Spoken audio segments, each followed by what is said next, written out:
All right, welcome back, everyone, to the 21st Century Man podcast. Today, we are diving deep, and I mean deep, into chapter 61, Practicing Mindfulness. Yeah, if you're feeling a little scattered lately, or maybe like things are just moving too fast, or maybe if you're just looking for some practical ways to, kind of dial down the stress in your life and really just be more present, well, this chapter is for you. I like that. I like that a lot. It's like finding that pause button amidst the chaos, right? Exactly. Exactly. And the chapter really kicks off strong with a powerful quote, and it's from John Moth's book, The Three Questions. And it says, the most important time is now. The most important person is the one you're with. And the most important thing is to do good for that person. Oh, wow. That's really hitting home, isn't it? It makes you stop and think about how we often get so caught up in everything else that we forget about the here and now. It really does. And it sets the stage perfectly for, for this whole idea of mindfulness and why it's so important. So before we go any further, let's define what mindfulness actually is. Yeah, let's break it down. What's the chapter tell us? Well, the book puts it really simply. It says mindfulness is the practice of focused awareness, being fully in the present moment. Okay, focused awareness. Now, when I hear that, my brain immediately jumps to like trying to empty my mind completely. Is that what they're talking about here? Like achieving some sort of blank slate up there? No, no, no. And the chapter addresses this directly. Yeah. It's not about stopping your thoughts altogether. I mean, let's be real, that's nearly impossible. Yeah, my mind is pretty much a nonstop train of thought. Mine too. The key here, and this is where it gets interesting, is changing your relationship with your thoughts and feelings. Hmm. Okay, I'm intrigued. How do we do that? So think of it this way. Imagine you're sitting by a river, watching the water flow by. Thoughts and emotions are like leaves floating on the surface of that river. They're going to come and go. It's natural. Mindfulness is about observing those leaves, those thoughts and feelings, without jumping in the river and trying to grab them or control them. Oh, I love that. It's like we're becoming the observer, not the participant in the chaos. Precisely.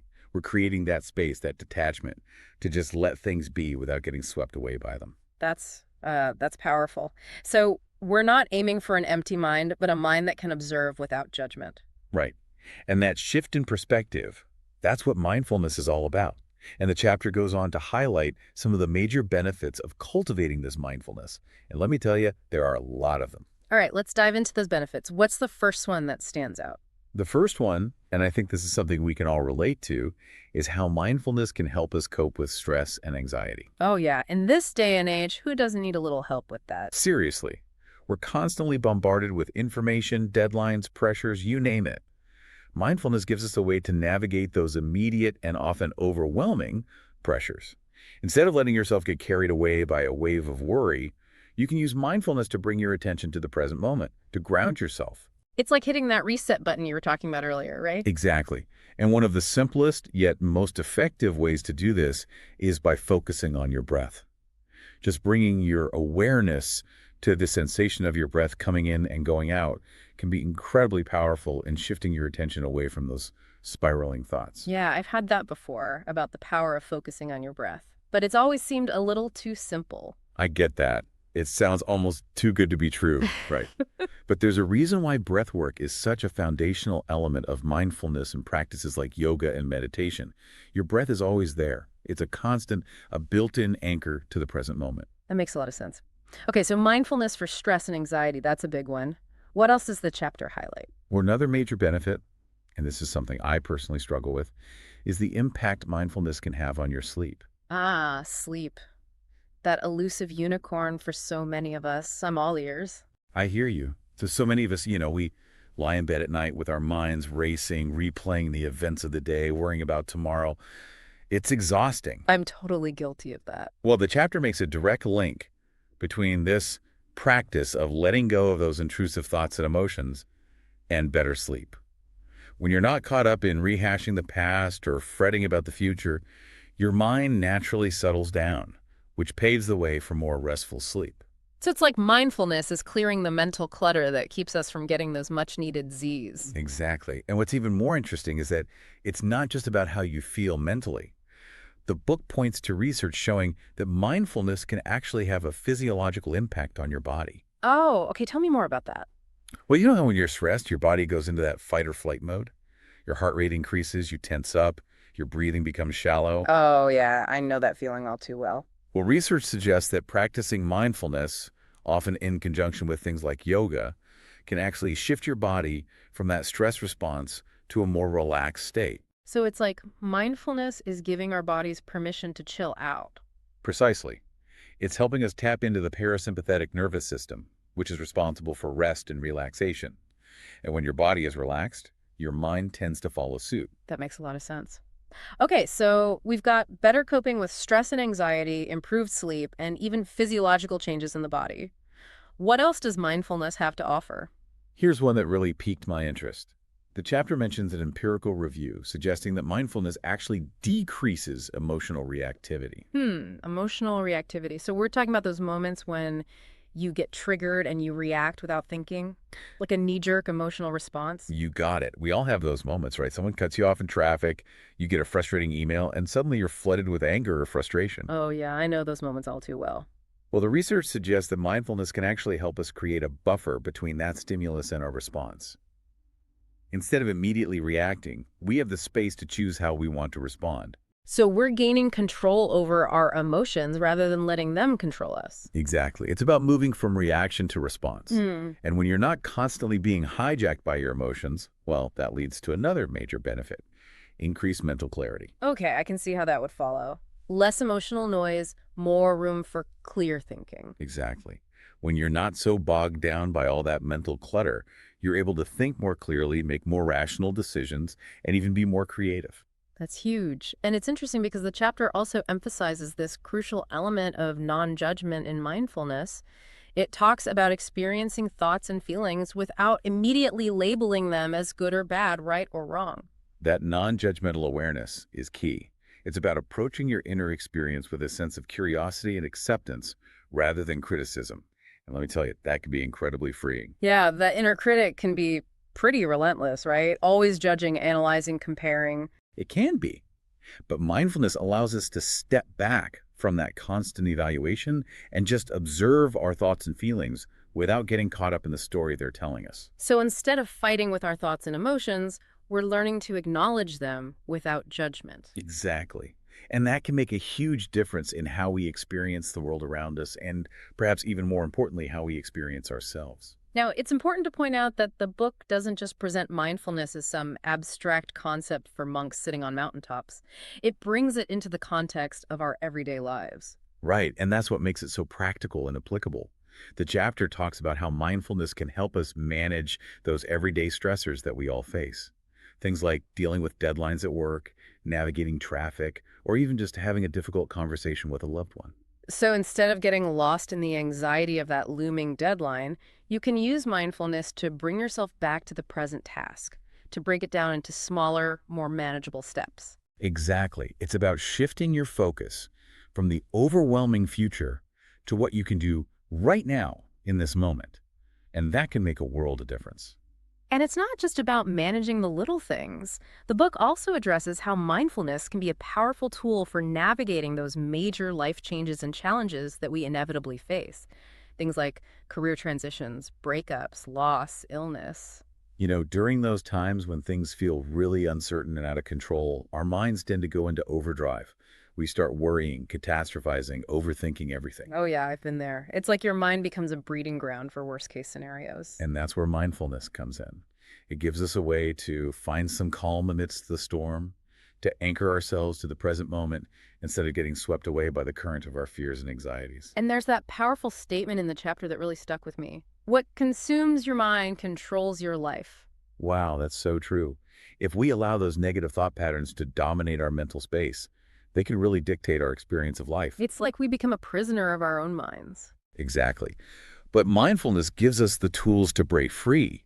It allows us to step back, to observe those thoughts and emotions without getting so entangled in them. And the book even gives some specific examples of how to do this. It talks about pairing mindfulness with yoga and breathing techniques to help consciously shift out of those toxic thought patterns. Right. And those practices can create this space to de-stress, to think more clearly, and to ultimately make more empowered choices. So we've talked about the what and the why of mindfulness. Let's get into the how. How do we actually practice mindfulness? Great question. And the chapter breaks it down into two main categories: informal and formal mindfulness. Okay, let's start with informal mindfulness. What does that look like? Informal mindfulness is all about bringing awareness to everyday experiences that we often just rush through on autopilot. It's about slowing down, paying attention, and really engaging with the present moment. So give me some examples. Sure, the book gives some great ones, like really paying attention to the sensation of water on your skin when you're washing your hands, noticing the feeling of your feet on the ground as you walk, or even just taking a moment to feel the sun or the wind on your skin when you're outside. I like that. It's like we're reawakening our senses to the little things that we normally wouldn't even notice. Exactly. Mm. And it's not about adding anything extra to your day. It's about bringing awareness to what you're already doing. The book also talks about bringing your full attention to whatever task you're doing. I can see how that can make even mundane tasks more enjoyable. Absolutely. By fully immersing yourself in the present moment, whether you're making dinner or folding laundry, you're not only more likely to do a better job, but you're also less likely to get caught up in mental chatter and distractions. So informal mindfulness is like sprinkling these little moments of awareness throughout your day. Precisely. And then there's formal mindfulness, which is what most people think of when they hear the word mindfulness. So that's more about setting aside dedicated time for practice, like meditation. Exactly. And the chapter explains that formal mindfulness practices typically involve cultivating two types of awareness: peripheral awareness and focused awareness. Okay, let's unpack those. What is peripheral awareness? Peripheral awareness is about being aware of your body as a whole without focusing on any one specific sensation. Think of it like you're in a yoga pose. You're aware of your entire body in space, but you're not necessarily zeroing in on any one particular area. Okay, so it's like a broad general awareness of your physical presence. Right. And then there's focused awareness, which is when you intentionally direct your attention to a single point, what the book calls an anchor. And that anchor is meant to help guide our thoughts. Exactly. Because, let's be honest, our minds are pretty good at wandering off on their own. The anchor gives us something to come back to when that happens. The chapter also makes a point about how we often think we're good at multitasking, but our brains are actually just rapidly switching between tasks. So focused awareness is about training our minds to stay present with one thing at a time. Exactly. And the goal of formal practice, as the book explains, is to find a balance between that broad peripheral awareness and that more concentrated, focused awareness. And it suggests practicing them separately at first to get a feel for each before trying to integrate them. Right. And there are different ways to do this. The chapter mentions things like yoga, guided meditations, or even just creating your own self-guided practice. All right, so we've got these two types of awareness. What about those anchoring techniques? The book goes into some detail about those, right? It does. And the first one, and perhaps the most foundational, is using your breath as an anchor. There's that breath work again. It's a powerful tool. And you probably heard the saying, control your breath, control your body, right? Yeah, I think so. Well, the chapter expands on that to suggest that by consciously focusing on our breath, we can also gain a degree of control over our thoughts and feelings. Okay, so how do we actually do that? Mindful breathing, as the book describes it, is simply paying attention to the sensation of the breath as it enters and leaves your body. Noticing the coolness of the inhale, the warmth of the exhale. It's about becoming aware of the subtleties of the breath. Exactly. Yeah. And the book even breaks down the breath into 5 stages. The inhale, a pause after the inhale, holding the breath, the exhale, and a pause after the exhale. 5 stages. I never thought about it that way. Right. There's more to it than you might think. And by turning into those different stages, you can really deepen your awareness and anchor yourself to the present moment. And the key here is not to force your breath to be any particular way, but just to observe it. Exactly. It's about being a curious observer, not a controlling dictator. And what happens when our minds inevitably wander? Well, that's where the practice comes in. When you notice your mind has drifted off, gently acknowledge the thought or feeling without judgment, and then gently redirect your attention back to the breath. So it's like we're training a puppy, gently guiding it back to where it needs to be. I love that analogy. And just like with any training, it takes time and patience. The book recommends starting small, maybe focusing on just 5 mindful breaths at a time, and then gradually increasing the duration as you become more comfortable. Makes sense. Okay, so we've got breath as an anchor. What's the next one? The next one is sound. This involves actively listening to the sounds around you, both internal and external, and bringing your attention back to those sounds whenever your mind wanders.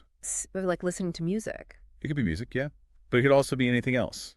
The book mentions things like the sounds of nature, the hum of traffic, the ticking of a clock, even just the sound of your own breath. So it's about tuning into the soundscape of our environment. Precisely. And the key here is active listening. It's not about passively hearing things in the background, but really focusing your attention on the nuances of the sound. And when our minds wander, we simply bring our attention back to the sound. Exactly.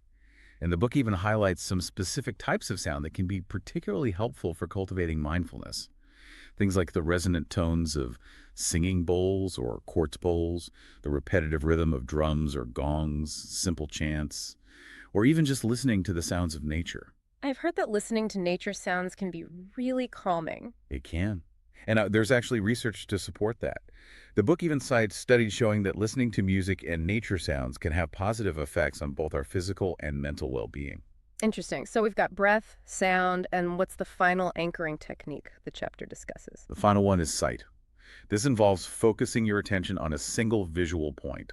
It could be a candle flame, a flower, a piece of fruit, even just a spot on the wall. And we're not just glancing at it, we're really observing it. Exactly. It's about moving beyond our usual habit of quickly labeling and categorizing what we see, and instead engaging in a more direct sensory experience. So we're trying to see it as if for the first time without all the mental baggage we usually attach to it. Precisely. And this can be a really powerful way to cultivate present moment awareness.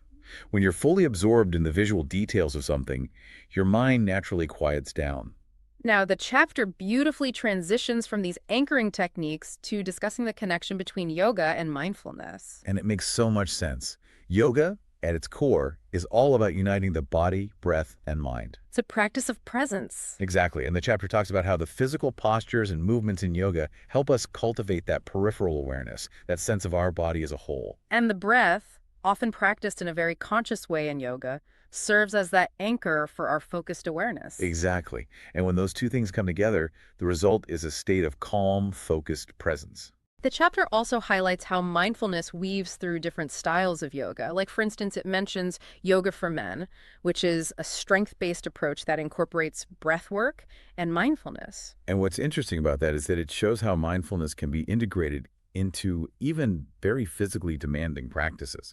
It's not just about sitting still and meditating. Right, it's about bringing that awareness to whatever you're doing, whether you're holding a challenging yoga pose or lifting weights at the gym. Exactly. And the key, as the chapter emphasizes, is that inward focus, that attention to the breath and the sensations in the body, even when things get tough. And then there's the body scan, which is often associated with yin yoga, a much more restorative and slower paced style of yoga. Right, with yin yoga, you're holding poses for longer periods of time, which allows you to really sink into those sensations and become aware of areas of tension or tightness. It's like giving your body a deep tissue massage from the inside out. I love that description.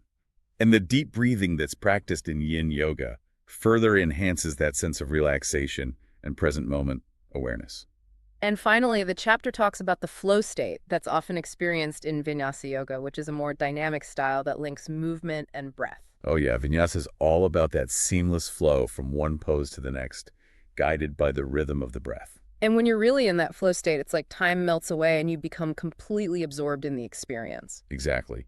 It's a beautiful example of how mindfulness can be embodied through movement. This chapter has really been an eye-opener. It's presented mindfulness in such a clear, accessible, and inspiring way. It's not about achieving some kind of mystical state, but about cultivating a skill that can have a profound impact on our everyday lives. I couldn't agree more.